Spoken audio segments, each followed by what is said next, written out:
Hello and welcome to the channel. In this particular video, join me in tying a Peeping Caddis.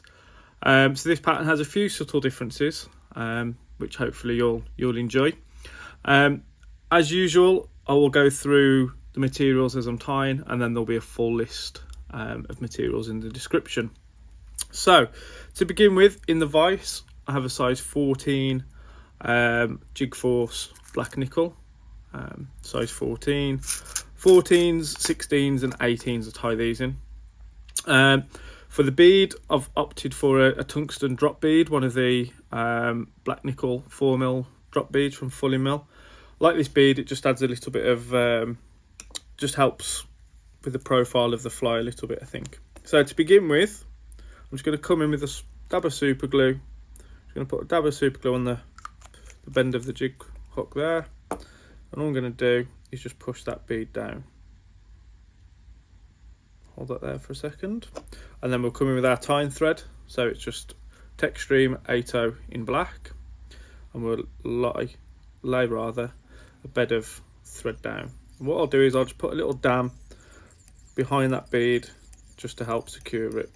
Obviously the super glue will also help do that job. So we're going to take our tying thread, touch and turns to the back of the hook, and just before we start to get to the bend, we'll hold off and we can remove our waste piece. So the first part of the fly that I'm going to add, the first material, is some translucent nymph skin. I've already cut a little taper into that just to help me catch it in. So we'll trap that in, and then once we've got that secured with a few turns, we can obviously start to pull this, and this will start to form the pupa of the caddis. So again, it's kind of personal preference really how far you come round with your pupa. I like to kind of come about halfway round the bend of the hook. Then we'll come back up with our tying thread, just secure that down, and then I'm going to come in with my next material, which is some Glo-Brite in lime green, which is shade number 12. Okay, so this will obviously give the pupa the colour that we need. So we'll trap that in, and I can bring my tying thread back down, draw that through, bring my tying thread back down to the end point of the pupa that I stopped halfway around on the hook, like so. And then open turns, I can come back up, and what I will do now is I'll just put a few whip finishes in that 2-turn, 1, 2, secure that tying thread, and I can actually remove that for now. It just makes the next process a little bit easier. So the next process is to create our pupa at the back. So this is where this thread comes in. So we're going to take our time with this, and we're just going to work our way back up around the bend to kind of where we get to the straight part of the hook, and then what we'll do is we'll come back down, and we're just going to build up a small kind of pupa like body there. So we do want a little, so there we go, something that looks like that. So that will be our pupa underneath, and then we can come back with open turns back up to the bead. Come in with our whip tool, and we'll just put another 2-turn or 3-turn whip finish in that before removing that tying thread. We'll then add our black thread back on, so we'll catch that back on. It is a little bit of a faff with this, but I do think it is worth it for the outcome at the end. So we can trim away those waste pieces, and all I'll do is I'm just going to come down just to secure the Glo-Brite, and I'll come back to about halfway. So what I'm going to do now is obviously wrap my body with the nymph skin. So to begin with, in fact I'll take that out of the way. To begin with, we're going to obviously pull on this fairly tight. So this material is quite robust, but we do want to try and avoid the hook point if we can. And as I come up, what I will do is I'll slowly start to ease off. And what that will help us to do is create kind of a lifelike pupa body. So this stuff can be a little bit fiddly, but as you can see, that's coming up. I'm obviously loosening the tension in the latex, and obviously creating wider sections, wider segments in the body. All I'll do is then I'll catch that back in with my tying thread and hold this up out of the way. And I want to keep the body as level as possible. Okay, so that's why I'm bringing everything back up to the bead of the eye. So we can snip that away. All I'm going to do now is just make sure that everything's secured and that body's, like I say, fairly level. Go back to the end of that pupa, and we're going to add our next material, which will be the legs, which is a CDC feather, which it appears I've dropped from my tying desk. No, it isn't, it's here. So normally when I tie a CDC hackle, I'll use a split thread, but with this pattern I actually use it as a full hackle, and as I'm tying I'll obviously explain why. So all I've done, it's a natural CDC. I've obviously stripped a small section of the fluff away at the end just for the hackle pliers, and I've just stroked a few of the fibres back just to give me a tying point. So we'll catch that in, bring our thread back up towards the bead, securing that, and we can stroke it back over and secure it. Come in with our scissors and just trim away that butt section. Got an ambulance going past, I think. So bring our tying thread back up, out of the way.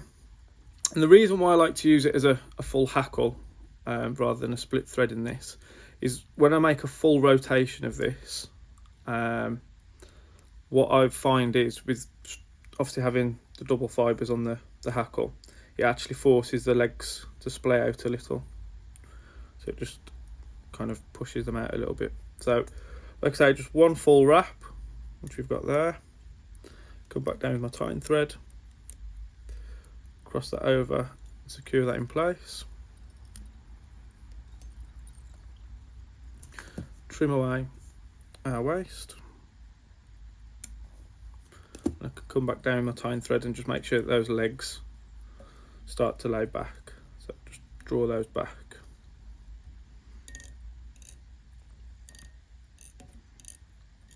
Make sure they don't get caught up on the hook shank. Come in with my dubbing needle, pull a few of those back around this way.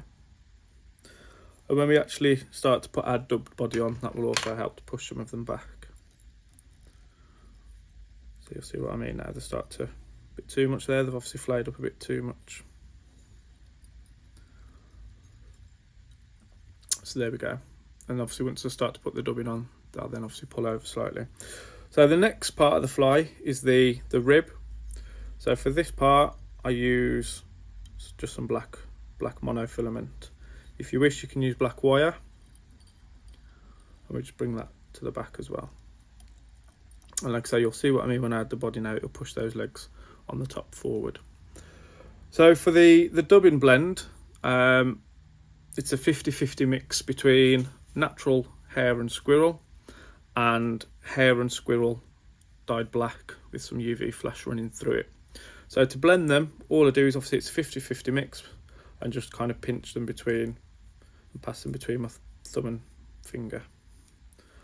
Obviously we want to get this blended quite evenly. If you're tying a few of these, then it's obviously worthwhile doing this in larger quantities before you actually tie, but I'm just showing you how I go about mixing the dubbing. So once you pass that through, we should end up with something that looks a little bit like that. So it's kind of a bit of mottle between the two. When we come to tie in the body of the fly, the actual cased section, so this is obviously the case, we've obviously done the pupa, we want to make sure that the body lies level, so we don't want to taper like you would normally get on a nymph. So my dubbing noodle is pretty, if you can see that, pretty level, there's no kind of tapering to it. So we'll offer that up, just pinch those CDC fibres out of the way, and we'll start to bring it on, and you can see how that's kicked the CDC hackle back over. And we can just add a little bit more as we need it. Like I say, it's always a little bit, find it easy to add more than it is to obviously remove it. So a last little pinch there should get us back in behind the bead, like so. Okay, so we've got the body added to it now. All I'm going to do with the rib is obviously come through with a few turns. I'm probably looking to add about 3 turns in total. So there's 1, there's 2, and there's 3. The reason why I opt for the monofilament is I don't want to add too much flash to the fly. I've obviously got that little bit of UV in the dubbing, but I don't want to add too much more. So all that's left to do now is add a little bit of a collar to the fly, and that is done with just a small pinch of the hare and squirrel black UV.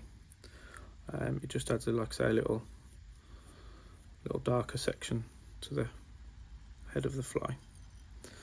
All I'll do then is add a small drop of super glue to my tying thread. Just helps to secure it on a whip finish, and we'll just add a 3-turn whip. So 1, 2, and 3, and there we have it, the Peeping Caddis. Like I say, it is a few subtle differences to kind of a standard Peeping Caddis. I've been using this now for a year or so, where I've actually arrived at this kind of dressing from a few different ones, and I prefer this to some of the other Peeping Caddises. It's just, to me, it's just got a slightly more natural look to it. Obviously with the pupa at the back, and obviously with the addition of the drop bead, it just helps with the overall profile, I think, of the fly. Hopefully you've enjoyed that. Hopefully you get a few tied up, and you'll let me know how they go. So all the best, and I'll see you again soon. Tight lines, everyone.